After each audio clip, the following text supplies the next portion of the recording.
ये कहानी है एक ऐसे योद्धा की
भविष्यद्वक्ता एलिशा के पास ले जाने का कारण बनी और यहीं से शुरू होती है एक ऐसी यात्रा जिसमें अभिमान और आज्ञाकारिता टकराते हैं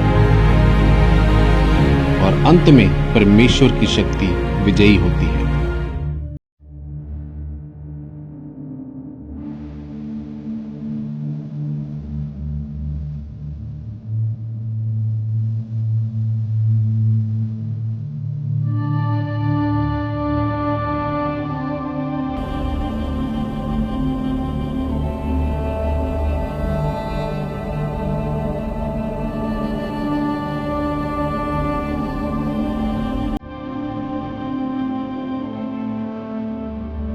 मेरे पास समय बहुत कम है। मुझे लगता है कि मैं इस बीमारी के कारण मर जाऊंगा। नहीं नमान, ऐसा मत बोलो। मैं सच कह रहा हूं। मुझे लगता है कि मैं इस बीमारी के कारण मर जाऊंगा।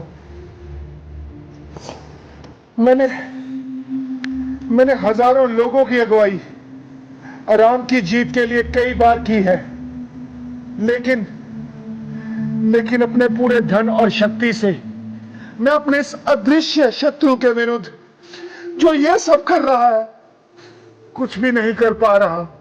मेरे संगी सैनिक मेरे विरुद्ध बातें करते हैं। मेरे मुंह पर तो वो कुछ नहीं कहते, परंतु मेरी पीठ के पीछे वो मुझे कोड़ी कहते हैं, कोड़ी। मुझे लगता है कि मैं इस कोड़ के कारण मर जाऊंगा। कुछ नहीं होगा तुम्हें नमान।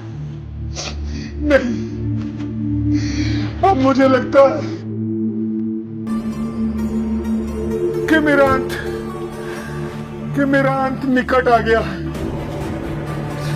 इस बीमारी के विरुद्ध मैं कुछ भी नहीं कर पा रहा हूं।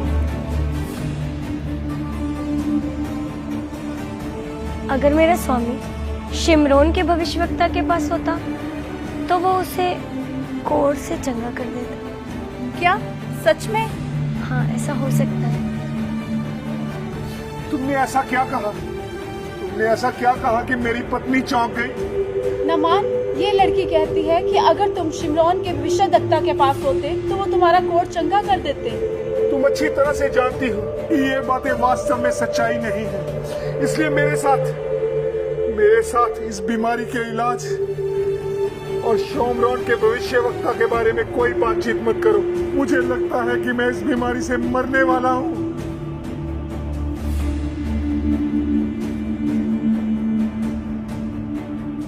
मेरा परमेश्वर प्रार्थनाओं को सुनने वाला और चंगा करने वाला परमेश्वर है। क्या ये मेरा रोग सचमुच ठीक हो सकता है?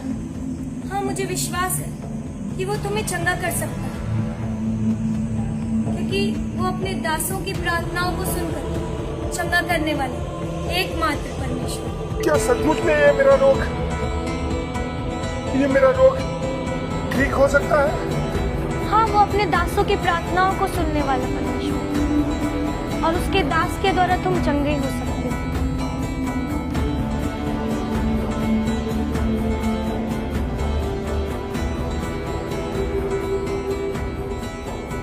ऐसा कैसे संभव हो सकता है कि किसी व्यक्ति के कहने मात्र से मेरा कोड शुद्ध हो जाए? लेकिन वो लड़की कह तो बहुत विश्वास से रही थी। क्या ये सचमुच संभव है कि मैं कोड से शुद्ध हो सकता हूँ? मुझे अपने राजा से जाकर एक बार बात करनी चाहिए और इस्राएल जाने के लिए आज्ञा लेनी चाहिए।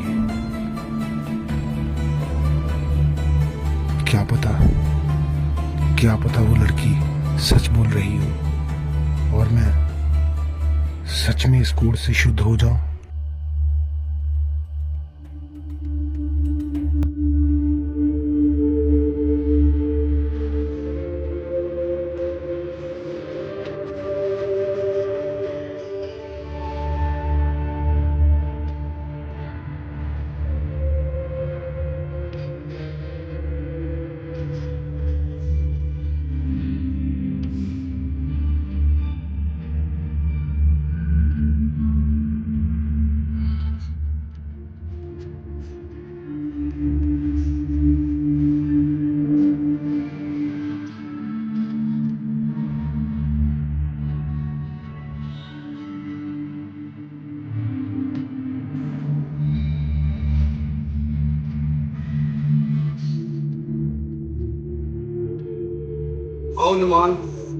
तो मुझे उस इजरायली लड़की ने यह बताया है कि वहां इजराइल में उसके लोगों के बीच में एक भविष्यवक्ता है जो मेरे इस कोड को शुद्ध कर सकता है महाराज। इजरायली तो शुरू से हमारे शत्रु रहे हैं, लेकिन नमान तुम मेरे सबसे वफादार सैनिकों में से एक हो, इसलिए इस्राएल के राजा के नाम मैं तुम्हें एक पत्र देता हूँ। जो आज्ञा महाराज।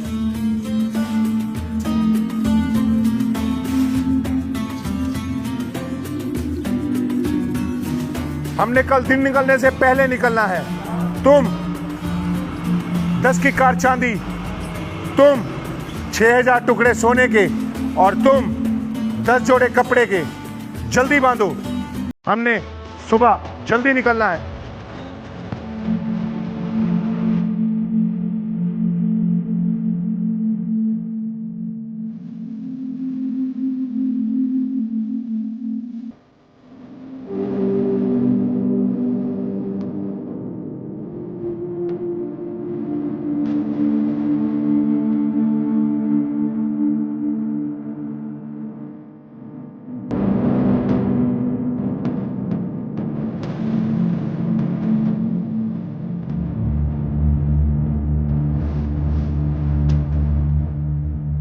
मैं आराम का राजा हूं। कृपया मेरे सेनापति नामान को चंगा किया जाए।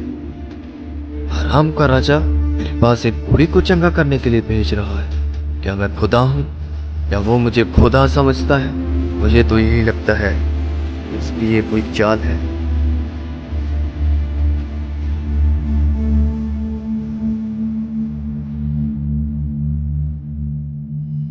मैंने अभी अभी एक खबर सुनी है कि आराम देश के सेनापति नामान आए हैं एक पत्र लेकर, जिसमें इसकी कोड की बात लिखी हुई है। और ये पत्र पढ़ते ही इजराइल के राजा ने अपने कपड़े फाड़ दिए और उस पत्र में लिखा था कि वो आपसे भेंट करना चाहता है। तो राजा के पास ये कहला भेजो कि नामान को मेरे पास आने दो, ताकि वो भी जान ले कि यहोवा परमेश्वर इजराइल में जीवित है और वो विराजमान है। जी पिता।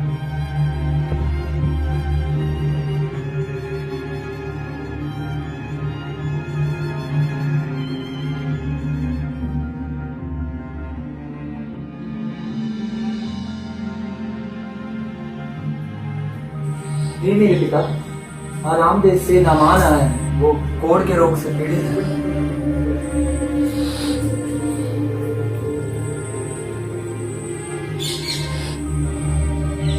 नामान को बोलो कि जाकर यरदन नदी में 7 डुबकियां मार ले और उसका कोढ़ जाता रहेगा, उसका शरीर ज्यों का त्यों हो जाएगा।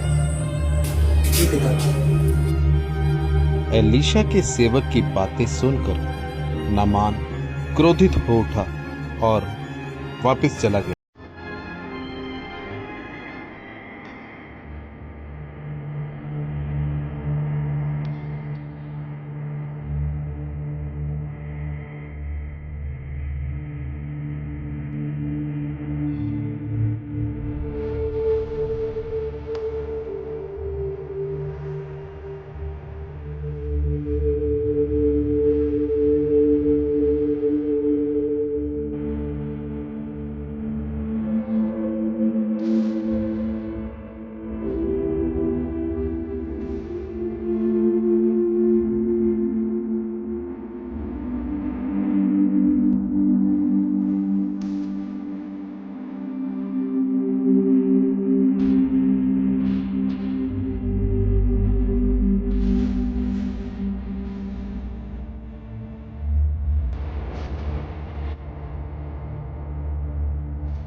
कैसा भविष्यवक्ता था वो?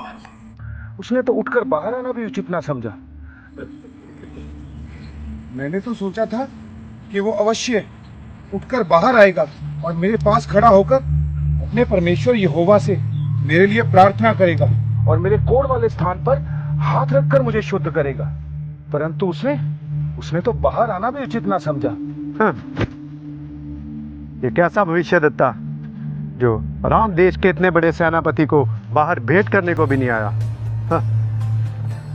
मुझे तो लगता है मैंने यहाँ आकर अपना समय ही बर्बाद किया। क्या हमारे दमिश्क की अबाना और परपर नदियां इजराइल के सब जलाशयों से उत्तम नहीं? हाँ स्वामी, ये तो सही बात है। आपने भी तो उस नादान बच्ची की बात मानकर अपना और हमारा समय खराब किया है। वह कितना बड़ा भविष्यद्वक्ता था कि जो बाहर आकर राम देश के सेनापति को आकर भेंट भी नहीं कर सका। ये बात तो तुम्हारी ठीक है। इसमें कौन सी बड़ी बात है स्वामी? 7 डुबकियां ही तो लगानी है। अगर वो भविष्यवक्ता आपको इससे भी कठिन कोई काम देता तो क्या आप ना करते? बात तो तुम भी उचित कर रहे हो। मेरे ख्याल से आपको 7 डुबकियां लगा लेनी चाहिए। देखते हैं कि क्या होता है।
हमारे स्वामी शुद्ध हो गए?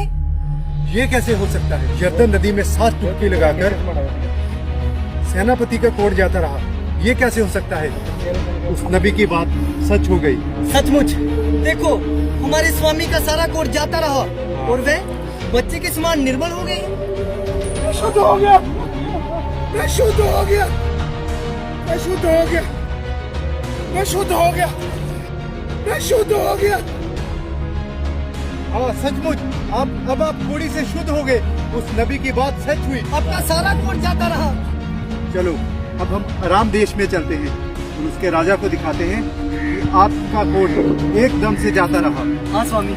नहीं, मैं सबसे पहले उस परमेश्वर के दास अलीशा के पास जाऊंगा, क्योंकि मैं उसका आभारी हूँ और मैं उसका धन्यवाद करना चाहता हूँ। चलो पहले अलीशा नबी के पास चलते हैं। यहोवा का धन्यवाद हो, यहोवा धन्यवाद हो, यहोवा का धन्यवाद हो, यहोवा का धन्यवाद हो।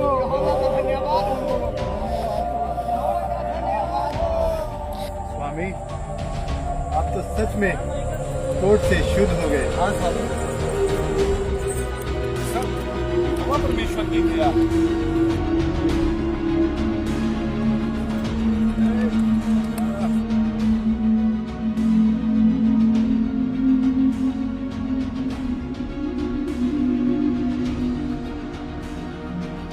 परमेश्वर के दास आपका धन्यवाद हो। आप ही के कारण मैं कोट से शुद्ध हो सका और मैं आपके लिए उपहार स्वरूप कुछ भेंट लाया हूं। कृपया इसे स्वीकार करें। मैं यहोवा परमेश्वर को मानता हूं और निश्चय ये भेंट मैं ग्रहण नहीं कर सकता। तुम सब कुशल से घर लौट जाओ। परमेश्वर तुम्हारे साथ है। जो आज्ञा परमेश्वर के दास, परंतु आप मुझे ये आज्ञा दें कि मैं यहाँ से 2 खच्चर मिट्टी के ले जा सकूं, जिससे मैं यहोवा परमेश्वर के लिए एक वेदी बनाऊंगा और आज से मैं और मेरा घराना केवल यहोवा परमेश्वर की ही सेवा करेंगे। ठीक है, कुशल से विदा हो। परमेश्वर तुम्हारे संग है। आपका धन्यवाद, यहोवा का धन्यवाद।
नामान, तुम ठीक हो गए? ये कैसे हुआ? तुम शुद्ध हो गए, तुम्हारा कोट जाता रहा? कैसे हुआ?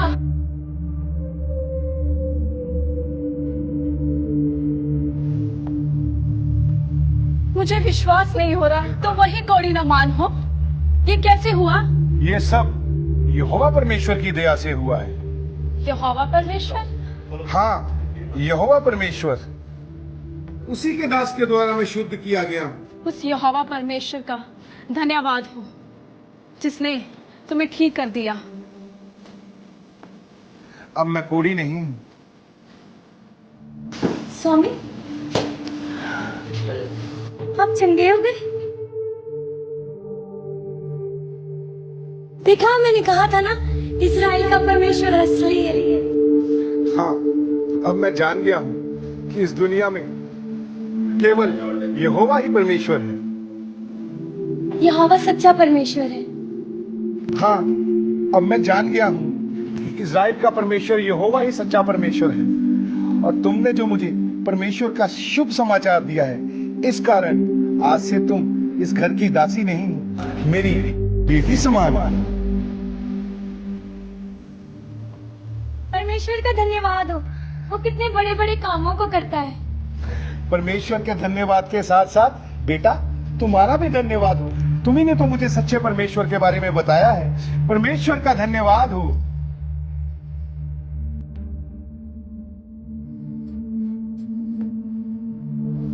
जैसा कि आपने देखा कि परमेश्वर के दास भविष्यद्वक्ता एलीशा के मुख से निकले हुए वचनों को जब नामान ने माना तो उसकी जिंदगी में एक बड़ा चमत्कार हुआ।